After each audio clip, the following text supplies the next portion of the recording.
Farzandni qo'rqoq bo'lib qolishini sabablari juda ham ko'p. Hozir agar ko'p sabablar keltirsam bo'ladi. Ayni sabab ona bilan bog'liq. Xo'p, hozir aytishingiz mumkin, nega ona bilan bog'liq? Sababi onani qornidan kiradi qo'rquv farzandga. Biz bu narsani tan olmaymiz. Farzand ko'p katta bola bo'lganda, bir 7 yosh, 15 yosh bo'lganda qo'rqoqdan olib qo'rqoqga solib olib kelishadi, yetaklab olib kelishadi. Lekin o'sha momentda tushunishmaydiki, uni ildizi qayerda. Qachonki biz farzand bilan ishlayotganimizda aybdorligi bormi, qo'rqoqligi bormi, uni yig'loqligi, qaysarligi, o'g'irligi bormi, nimaiki xato qilayotgan vaziyati onaga borib taqaladi. Ona shuni anglagan holatda qo'rquv bilan ishlasa bo'ladi. Yaqinda 18 yashar yigit 18 yashar yigitda hop qanaqa qo'rquv bo'lishi mumkin? Bir joyga borib o'qishini davom ettira olmaydi. Ishlashni xayolingizga ham keltirmang. Shunaqa bolani papalanganki, shamol bo'lsa qo'rqadi. Chaqmoq chaqsa qo'rqadi. Endi qo'rquvning zararlari bor, foydasi ham bor, zarari ham bor. Agar bizda o'sha qo'rquv bo'lmasa, qaynab turgan suvga qo'lingizni tiqib yuborasiz, yoki 4-etajdan o'zingiz tashlab yuborasiz, agar o'sha qo'rquv bo'lmasa. Lekin qo'rquvning ham me'yori bo'lishi kerak. Hamma narsada me'yor bo'lgandan keyin. Endi haligi yigitimizdagi qo'rquv o'sha shamoldan qo'rqadi, chaqmoq chaqsa qo'rqadi. Ishlangan paytda uydagi muhitda ota-onani munosabatida boshlangan qo'rquvlar. Ota jahlda urgan, oynalarni sindirganmi, xuddiki shamol bo'layotgan paytda oynalar taraqlaganda o'sha holat bo'ladi deb o'ylaydi. Hammada hozirgi paytda har xil qo'rquvlar bor. Chunki onadagi qo'rquv bolaga o'tadi. Xohlasak, xohlamasak.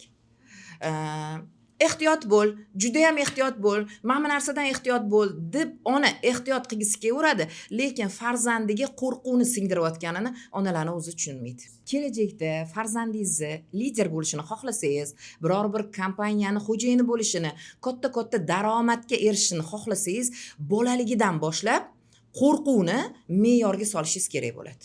Hozirgi paytda har bir narsani, misol uchun bir joyga o'qishga borsa ham o'rganib olaman, YouTubedan o'rganib olaman, sun'iy intellektdan o'rganaman deydi farzandlar.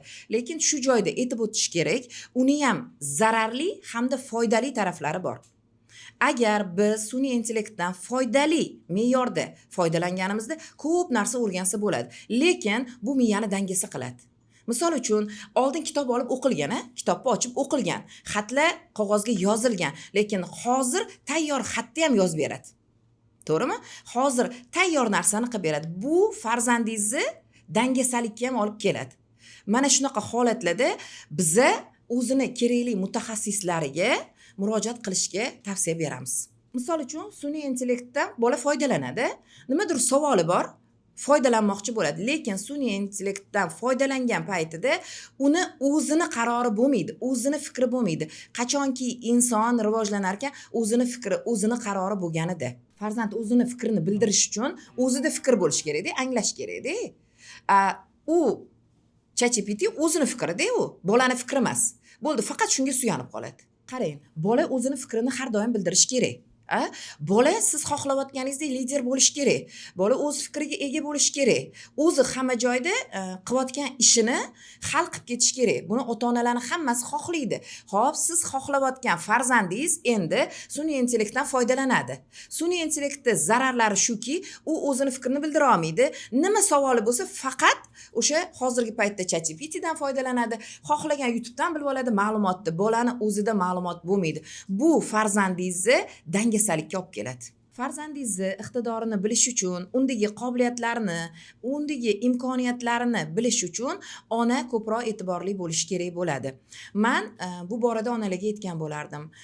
Farzandingiz 7 ta qobiliyat bilan dunyoga keladi. O'zimizda ham xuddi shunaqa. Biz o'ylaymizki, farzandim yo faqat o'qishi biladi, yoki faqat koptok tepishni biladi, yoki faqat telefon tutishni biladi deb o'ylaymiz. Lekin bilib qo'ying onalar, farzandingizda 7 ta qobiliyat bor. Uni ochish sizga berilgan. 7 ta qobiliyat berilgan. Farzandingizni kuzating. Farzandingizda birinchi bo'lib kuzatadiganingiz, birinchi bo'lib farzandingizni boshqaruvchilikda zo'rmi, bajaruvchilikda zo'rmi? Mana shunga e'tibor berganingizda uni qobiliyatlarini aniqlashingiz osonroq bo'ladi. Ba'zi bir farzandlar o'zi tug'ma boshqaruvchi bo'ladi. O'tirishidan, harakatlaridan, gapirishidan, nutqidan. Ana o'sha narsani yopadigan ham ona bo'ladi, ochadigan ham ona bo'ladi. Onalarning xatosini shu joyda aytib ketaman. Onalar siz farzandingizni ko'p urgansaringiz uni qobiliyatlarini yopasiz. Qo'y, sani qo'lingdan kelmaydi, sen eplolmaysan, adang qilgan ish qil, bo'ldi, bo'lmaydi dedingizmi, bolani qobiliyatlari yopilishni boshlaydi. Siz farzandingizni o'sha 7 ta qobiliyatini aniqlashingiz uchun suhbat kerak bo'ladi. Ba'zi bir farzand ko'p gapirmaydi, lekin u zargarlikda zo'r bo'ladi yoki arxitektorlikda zo'r bo'ladi, chizishda zo'r bo'ladi, vrachlikda zo'r bo'ladi. Ko'p gapirmaydigan insonlarda e'tibor bersangiz, stomatologlar yoki arxitektorlar yokida zargarlikdagilar ko'p gapirmaydi. U faqat o'tirib turib o'sha ishi bilan mashg'ul bo'ladi. Ba'zi bir farzandlar ko'p gapiradi. Onalar ko'p urishadi. Ko'p gapirma. Lekin ko'p gapiradigan farzandni ham o'ziga yarasha rivojlantirsa bo'ladi. Chunki ko'p gapiradigan farzandlarda boshqaruvchilik kuchli bo'ladi. Endi qarang, telefonni faqat zarar deb aytamiz. Telefonni zarar, o'ynama, bolaga do'q uramiz, telefonni o'ynama, telefonni qo'y, mani bolam telefonda deb faqat zararli tarafini aytamiz. To'g'ri, telefonni zararli tarafi ham bor, lekin foydali tarafi ham bor. Biz buni onalarni o'ziga uqtirishimiz kerak. Qachonki ona bundan qanaqa paytda foydalanishni bilsa, buni zararli tarafini ham, foydali tarafini ham bilganda farzandga o'shani to'g'ri tushuntirib bera oladi. Farzand juda ham aqlli. Biz unga nima deyamiz? Telefon zarar deyamizda, bola nima qiladi? Bola qaysi narsadan qaytarsang o'shani borib qiladi. Tema bunga detsang o'shani borib qiladi. Lekin ona buni qaysi joyda foydalanish, qaysi joyda zararligini tushuntirsa, bola to'g'ri tushunadi. Qilmagan ishingni bola qiladi. Lekin onani o'zi tushunish kerak. Bundan qaysi paytda foydalanish kerakligini, qaysi paytda buni kerak emasligini farzandga tushuntiradigan bu ona. Endi qarang, menga ham juda ko'p murojaat bo'ladi. Farzandim faqat telefonda o'tiradi. Kechqurun ham telefonda o'tiradi. Men telefondan qaytara olmayman deydi.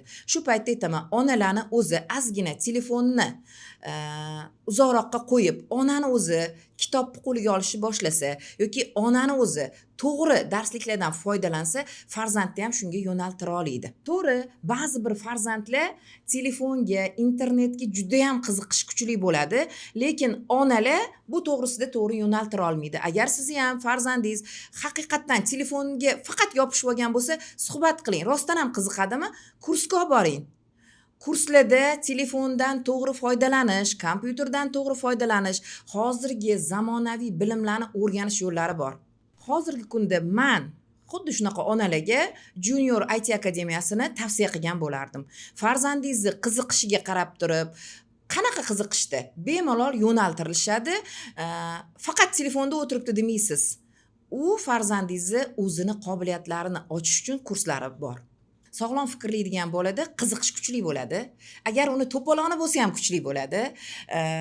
Uni hamma joyda har taraf kuchli bo'ladi. Yugurishi, misol uchun, tezligi, chaqqonligi, nutqida, hushyorligida, farosatida kuchli bo'ladi. Farzandingiz sog'lom fikrlashini xohlasangiz, uni to'g'ri ulg'aytiryapmanmi, farzandimga men to'g'ri tarbiya beryapmanmi degan paytingizda shuni bilingki, sog'lom fikrli degan farzandda uni xato qilishga ham qo'yib berish kerak bo'ladi. Farzand qachonki xato qilsa, undan to'g'ri xulosa chiqarsa, o'sishi osonroq bo'ladi. Rivojlanishi oson bo'ladi. Biz farzandlarni xato qilgani ham qo'ymaymiz. Biz farzandlarni ikki olishga ham qo'ymaymiz. Biz farzandlarni noto'g'ri gapirishga ham qo'ymaymiz, kiyimini kir qilishga ham qo'ymaymiz. Agar siz farzandingizni sog'lom fikrlashini xohlasangiz, o'ziga qo'yib bering. U bolaligini yashab o'tsin. Bolalarcha yashab o'tsin. Agar farzand bolalarcha yashab o'tsa, o'zini xatolaridan to'g'ri xulosa chiqazadi. Kiyimi kir bo'lsa ham, ko'ylagini yirtib kelsa ham, ruchkasini yo'qotib kelsa ham, kitobini yirtib kelsa ham, u to'g'ri qilayotganini, bundan xulosa chiqazish kerakligini ona uqtiradi.